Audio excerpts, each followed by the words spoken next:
Assalamualaikum warahmatullahi wabarakatuh. Selamat pagi semuanya. Pada hari ini saya akan menjelaskan sistem-sistem yang ada pada engine. Yang pertama itu adalah sistem air intake pada engine Mercedes OM904. Nah, sistem air intake ini sendiri berfungsi untuk menyuplai udara bersih ke ruang bakar untuk melakukan pembakaran bahan bakar secara efisien. Nah, komponen-komponen sini sendiri yang pertama adalah brake cleaner. Brake cleaner ini sendiri berfungsi untuk menyaring partikel besar seperti debu, pasir atau serpihan sebelum udara masuk ke air filter. Nah, selanjutnya ada air filter.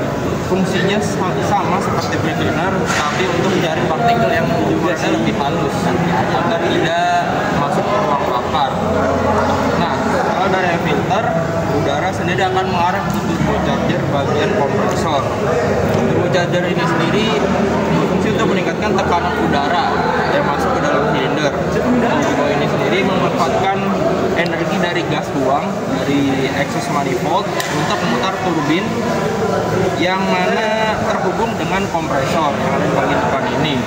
Kompresor ini sendiri akan menempatkan udara dari air filter dan masuk sehingga pembakaran jadi lebih kuat dan efisien. Nah, setelah dari turbin, udara akan diarahkan ke bagian aftercooler. Nah, udara dari turbo ini sendiri biasanya suhunya akan panas dan perlu didinginkan sebelum masuk ke dalam ruang bakar. Aftercooler mendinginkan udara tersebut sehingga udara menjadi lebih padat dan menghasilkan pembakaran yang lebih baik. Nah, setelah dari aftercooler, udara akan diarahkan ke bagian intake manifold. Pada bagian dalam, udara yang telah dimanfaatkan dan didinginkan akan disalurkan ke masing-masing silinder melalui intake manifold.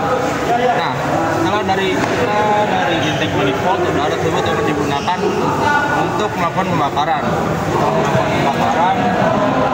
Gas buang dari masing-masing silinder dikumpulkan di exhaust manifold. Ini exhaust manifold, yang mana exhaust manifold ini akan menyalurkan gas buang ke bagian turbocharger, bagian turbin, yang mana turbin akan berputar pada saat gas buang melalui bagian turbin ini sendiri, yang mana nanti akan memutar bagian kompresor untuk melakukan siklus selanjutnya. Nah, gas buang sudah tidak terpakai akan dikeluarkan ke atmosfer melalui pipa pembuangan, itu muffler. Ini muffler. Selanjutnya di sini saya akan menjelaskan sistem oil lubrication system pada engine Cummins ini. Nah, untuk urutan komponen yang pertama sini ada oil tank. Oil tank di sini sendiri berfungsi untuk menyimpan oli untuk melakukan pelumasan, dan juga setelah oli melakukan pelumasan akan kembali ke oil tank, dan juga berfungsi untuk mendinginkan oli. Nah, selanjutnya dari oli yang ada di dalam oil tank akan dihisap melalui oil pump yang melalui inlet screen, yang mana inlet screen berfungsi untuk menyaring oli dari partikel-partikel yang ukurannya cukup besar seperti serpihan besi. Nah, setelah dari inlet screen akan dihisap oleh oil pump, dan dari oil pump akan dialirkan ke oil filter, mana dari oil filter sendiri untuk menyaring oli dari serpihan-serpihan atau partikel-partikel yang ukurannya lebih kecil dari inlet screen. Nah, dari oil filter akan diarahkan ke dua bagian. Yang pertama turbo charge untuk melumasi bagian bearing turbo, dan juga ke bagian oil gallery untuk melumasi bagian internal engine seperti piston, crankshaft, dan juga noken. Nah, untuk return to tanknya dari bagian turbo akan melalui line ini, dan dari bagian internal engine akan menggunakan prinsip gravitasi dan langsung ke oil tank. Oke, untuk sistem selanjutnya di sini saya akan menjelaskan fuel system. Nah, untuk urutan komponen sendiri, pertama ada fuel tank, fungsi untuk menyimpan fuel itu sendiri, dan di dalam fuel tank ada fuel pump untuk mengalirkan fuel ke sistem selanjutnya. Nah, ini ada line dari fuel pump ke secondary filter untuk menyaring pertama ini ada partikel-partikel atau kontaminan yang ada pada bahan bakar yang ukurannya besar. Nah, dari secondary akan diarahkan ke primary filter. Fungsinya sama untuk menyaring partikel-partikel atau kontaminan tetapi ukurannya lebih kecil atau lebih halus. Dan juga ada yang water separator untuk memisahkan bahan bakar dari air.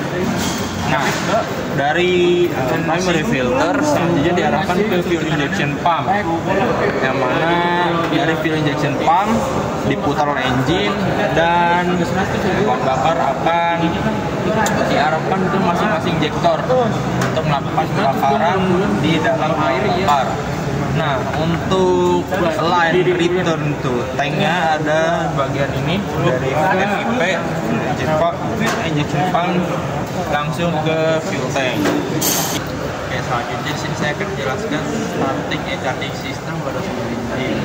Nah, untuk penonton komponennya sini terdapat baterai yang mana baterai ini sendiri terdapat aliran listrik yang standby pada starting motor, dan juga ada yang dialirkan ke bagian kontak, yang mana bagian kontak ketika kita menekan tombol start atau crank, di mana aliran listrik akan diteruskan ke bagian solenoid.